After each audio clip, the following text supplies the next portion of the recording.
من لساني يفقهوا قولي ربي زدنا علما وارزقنا فهما والحمد لله رب العالمين.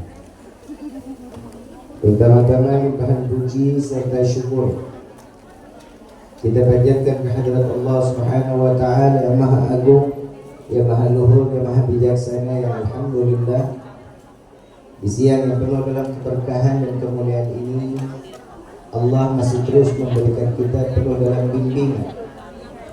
bimbingan rahmat Allah, bimbingan hidayahnya Allah, dan insya Allah tidak keluar dari tempat ini melainkan kita sebagai hamba yang diridhai oleh Allah.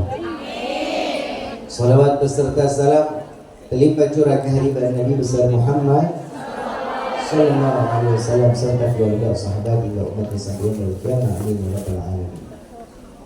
Sebelumnya Rifki mau tanya, ini ada yang baru datang ada? Ada. Yang baru datang coba angkat tangan. Banyak ada dikit? Karena yang baru datang lebih sedikit, kita lanjutin yang tadi. Ya.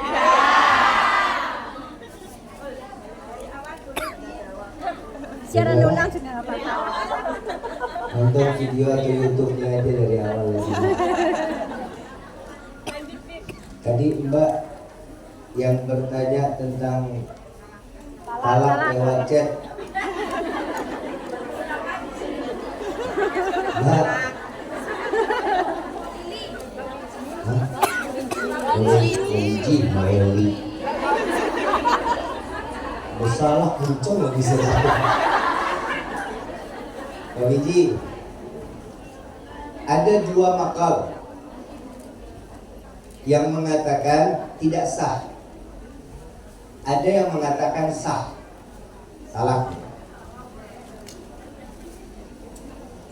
Yang mengatakan tidak sah karena tidak tahu keadaannya, dia atau yang lain yang mengetik.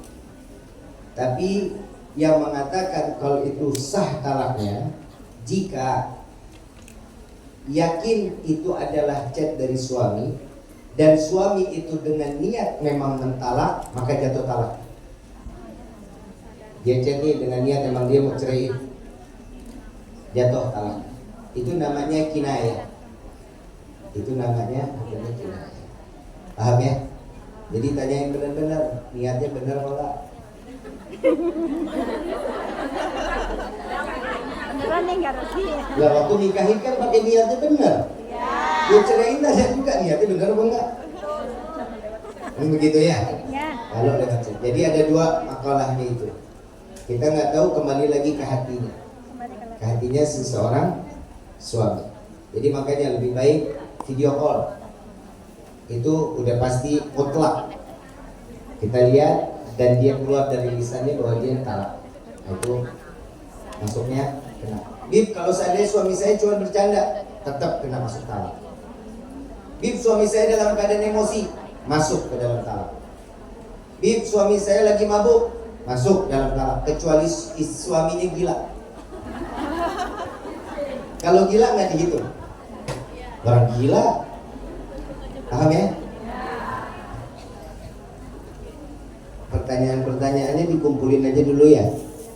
Habib lanjutin dulu ya. Ini Habib dapat doa dari Habib Umar bin Muhammad bin Salim bin Habib bin Syekh Abdullah bin Salim.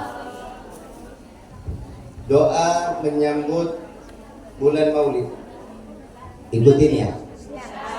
Bismillahirrahmanirrahim. Allahumma barik lana fi khatimati syahrina hadha wa aqdim alaina rabi'al awwal bis salahil baladi wal ibadi wa dafa'il bala wal fasad wat tafrihi Urabi Ammadin Ummatin Habibika Muhammadin Sallallahu alaihi wasallam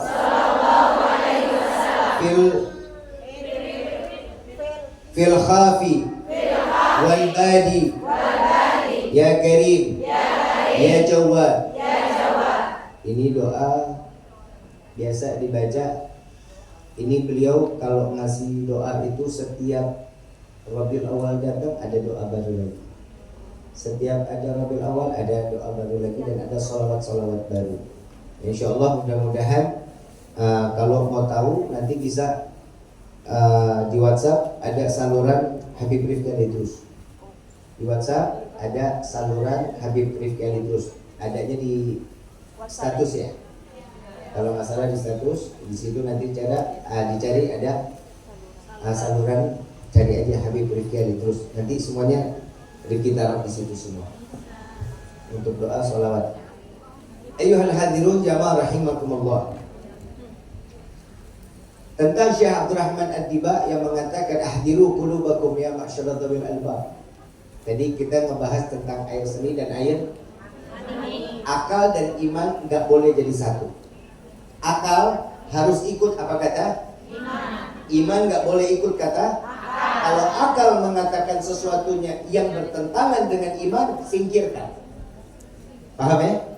Jadi iman yang lebih didahulukan daripada akal. Yang kedua contohnya, tadi air seni dan air mani. Yang kedua, ibu ada wudhu, keluar angin.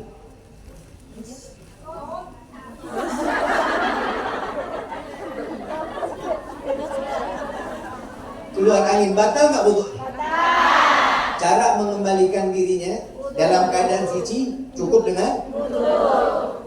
Sekarang yang Habib mau tanya, kalau seandainya saat kita wudhu dalam keadaan suci terus buang angin lalu batal, dan saat itu keluar anginnya dari mana?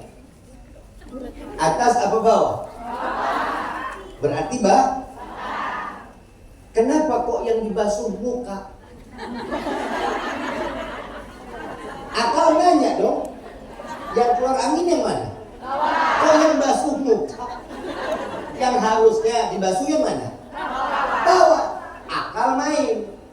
Tapi iman menyatakan yang namanya orang punya iman itu ada malu. Kenapa yang keluar bawah, yang dibasuh muka malu? Ibu kentut samping teman, nengok gak teman? Ditanya, kamu kentutnya? Enggak. Paham ya? Paham ya? Jadi akal tidak boleh mendahulukan iman. Jadi iman wajib harus tahu apa tujuannya agar akal ini benar dimanfaat. Makanya kita ini manusia punya 3 fase. Allah kasih kita iman. Ada yang namanya syahwat. Betul. Kalau malaikat punya iman tapi nggak punya. Kalau kita manusia ada iman, ada syahwat, ada binatang punya syahwat tapi nggak punya akal, dan dia nggak punya iman. Allah kasih sempurna buat manusia, ada akal, ada iman, ada. Apa fungsinya iman? Mengikat syahwat dan akal agar tidak liar. Paham nggak? Hukumnya nyuri apa? Hukumnya apa? Masuk di dalam nominasi zalim. Mengambil hak orang lain. Itu namanya dosa besar dan bisa dikatakan haram. Betul ya? Akal butuh uang. Nafsu keinginan ingin memiliki benda orang lain. Tapi iman ngomong, jangan, gak boleh, itu dosa, gak jadi nyolong. Itu fungsinya iman.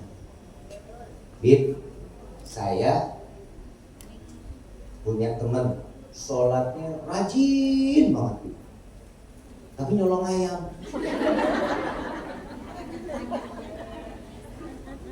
Inna sholata tanha anil fahsya. Orang yang mendirikan sholat pasti jauh daripada perbuatan keji dan berarti orang yang sholat tapi dia masih berbuat maksiat baru menjalankan sholat, belum mendirikan sholat. Orang yang mendirikan sholat, apa yang saat kita dalam gerakan sholat itu dipakai di dalam aplikasi kehidupan. nunduk, merendahkan diri saat kita ruku. Kenapa? Biar tahu tidak ada yang lebih mulia dan agung kecuali Allah Rabbul Alamin. Dengki mau tanya lagi, kepala kalau dipukul marah nggak ibu? Marah. Kok sujud adanya di bawah? Sejajar dengan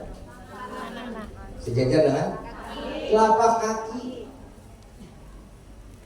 Sedangkan kepala kalau kita pukul marah, kenapa? Ini namanya al-mukarram. Kepala ini yang dimuliakan. Tapi saat kita sujud sejajar dengan kaki, berarti ada yang lebih mulia daripada kepala kita. Mau presiden, mau menteri, mau pejabat punya bintang, saat sholat sujud nggak? Nggak bisa, saya presiden, saya tegak lurus, nggak boleh.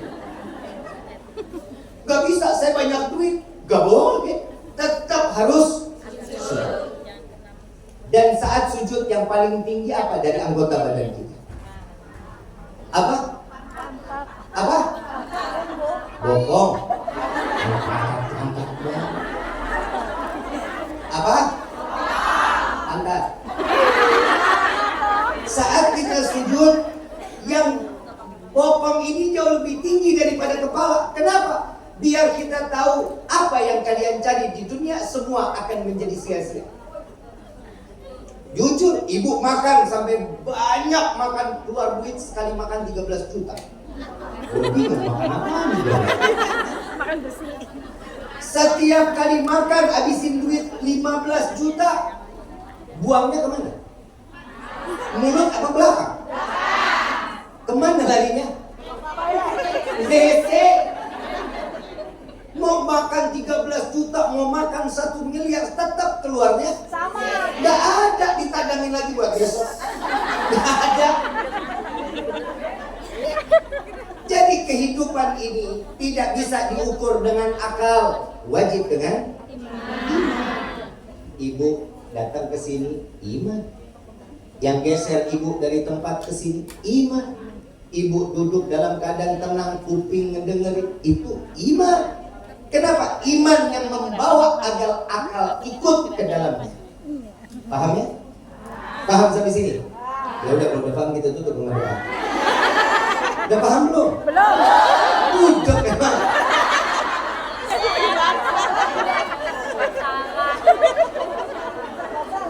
Memang undang Habib paling gak enak ngomong begini. Salah? Begitu? Salah?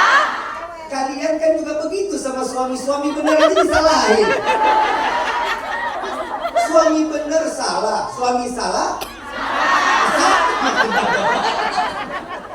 Sekarang giliran Habib. Ibu yang dirahmati oleh Allah Subhanahu wa taala, yang namanya manusia wajib mendahulukan iman. Lalu Nabi SAW dilahirkan ke dunia ini, kita wajib meyakininya dengan iman. Yang pertama, bidannya bidadari yang Allah turunkan. Yang kedua, Allah terangkan bumi sebagaimana siang hari, melahirnya di malam hari, tapi seakan-akan terangnya sebagai siang hari. Dua, aneh. Benar apa enggak? Kalau kita pikirin nyampe apa enggak? Akal enggak bakal masuk. Tapi iman wajib mengiyakan. Kenapa? Karena Nabi Muhammad adalah seorang manusia yang dimuliakan oleh Zat yang Maha Mulia. Yang ketiga, saat Nabi dilahirkan, kerajaan-kerajaan jin diruntuhkan oleh Allah. Persia, Romawi, kerajaan yang begitu kokoh dihancurkan oleh Allah. Api majusi yang biasa disembah padam saat Nabi dilahirkan. Kenapa? Ta'ziman wa takriman, memuliakan dan mengagungkan Rasul sallallahu alaihi wasallam. Bisa aja Allah bisa ribuan tahun sebelum Nabi dilahirkan semua dihancurkan, bisa buat Allah. Idza arada syai'an ayakuna lahu kun fayakun. Enggak ada yang bilang bisa, enggak bisa buat Allah, semuanya bisa. Tapi kenapa saat Nabi dilahirkan di dunia dalam keadaan diberikan keistimewaan oleh Allah? Karena Allah ingin memberitahukan dunia bahwa yang keluar adalah manusia yang dimuliakan oleh Allah.